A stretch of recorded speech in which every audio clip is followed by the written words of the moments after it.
مع السلامة في أماني شيخنا الله. Bismillahirrahmanirrahim. Assalamualaikum warahmatullahi wabarakatuh. Alhamdulillahirabbil alamin, hamdan syakirin, hamdan naimin, hamdan yuafi ni'amah wa yukafi mazidah. Ya Rabbana lakal hamdu lakas syukru kama yanbaghi li jalali wajhikal karim wa azimi sultanik. Asyhadu an la ilaha illallah, asyhadu anna Muhammadar Rasulullah. Allahumma sholli ala nuril anwar wa sirril asrar wa tiryaqil aghyar wa miftahi babil yasar sayyidina Muhammadinil mukhtar wa alihil athhar wa ashabil akhyar adadani amillah wa ibdal.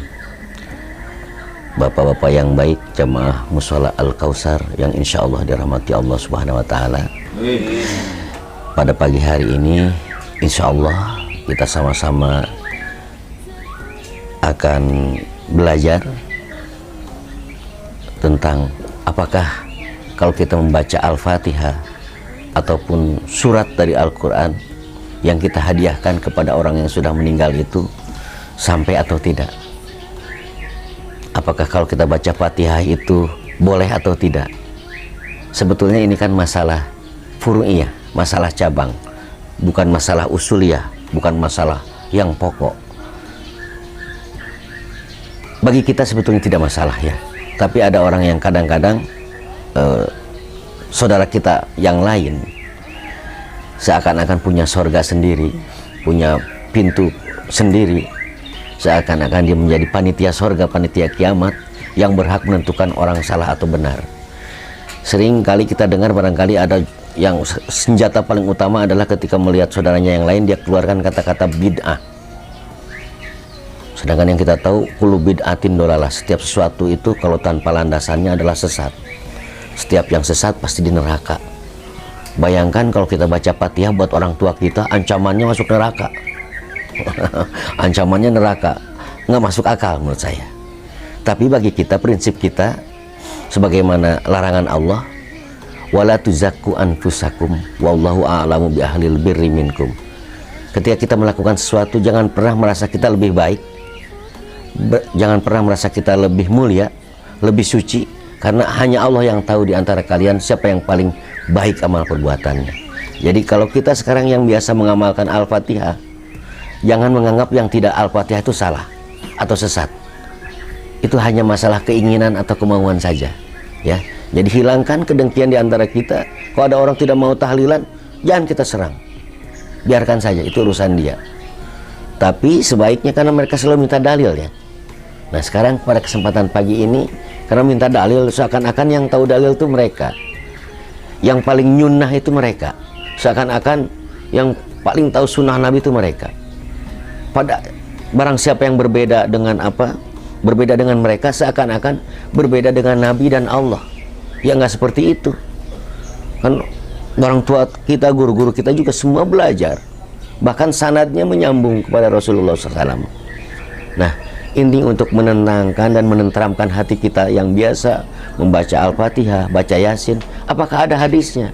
Apakah ada keterangannya? Ada, insya Allah. Yang pertama, hadis ini diriwayatkan oleh Sayyidina Ali karramahullahu wajhah. Kata beliau, dalam satu ketika beliau sedang berjalan dengan Rasulullah sallallahu alaihi wasallam dalam satu kuburan.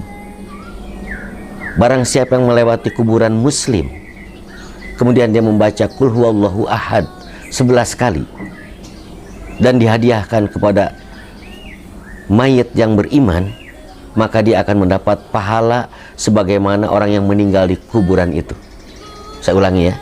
Barang siapa yang membaca Qul huwallahu ahad 11 kali, kemudian bacaan itu dihadiahkan kepada orang yang meninggal di situ, maka dia akan mendapatkan pahala sebanyak orang yang dikubur di situ.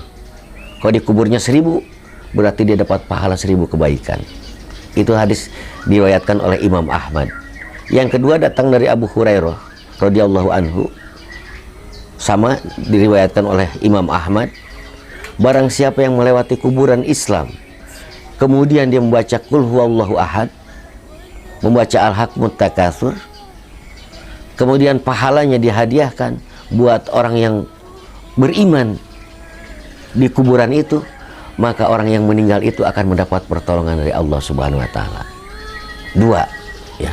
Yang ketiga, kata Imam Syafi'i yang diriwayatkan oleh Imam Nawawi, dilanjutkan oleh Imam Nawawi dalam kitab Syarhul Muhadzab, kalau ada yang meninggal di antara kalian, sebaiknya dibacakan satu hataman Quran.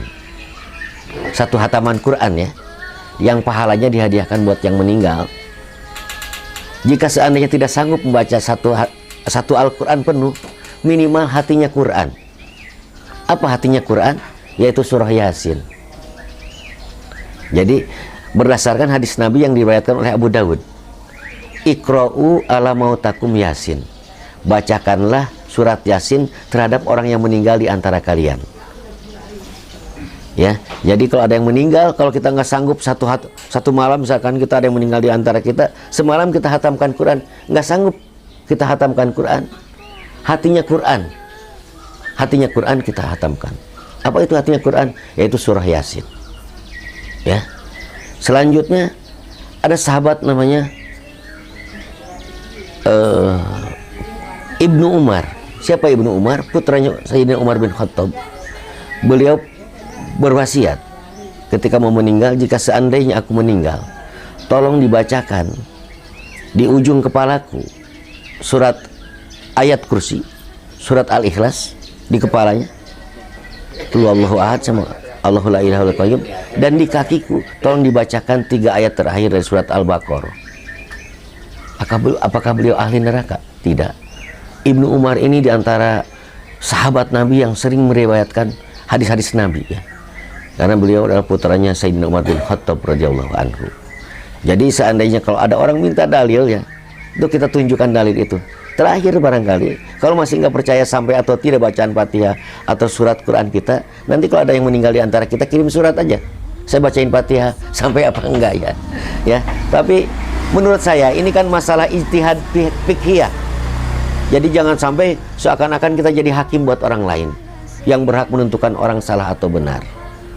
Ya, bagi kita yang beramal membaca Al-Fatihah atau Al-Quran buat orang tua kita, jangan takut, beramallah silahkan, tapi jangan mencela orang yang tidak mengamalkan itu urusan dia, ya. Tapi kalau orang menanyakan dalil kepada kita, jawablah seperti itu dengan jawaban yang baik. Ingat, kita beragama bukan untuk bermusuhan, tapi sama-sama berlomba untuk menuju kebaikan, menuju Allah Subhanahu wa taala. Itu barangkali yang bisa saya sampaikan pagi ini. Mudah-mudahan ada manfaatnya, ada hikmahnya. Mudah-mudahan bisa dipahami, dimengerti. Kalau enggak, nanti bisa ditanyakan. Mohon maaf atas segala kekurangan. Hadanallahu wa iyyakum ajmain. Astaghfirukum wallahu muwaffiq ila aqwamit thoriq. Wassalamualaikum warahmatullahi wabarakatuh. في كل لمحة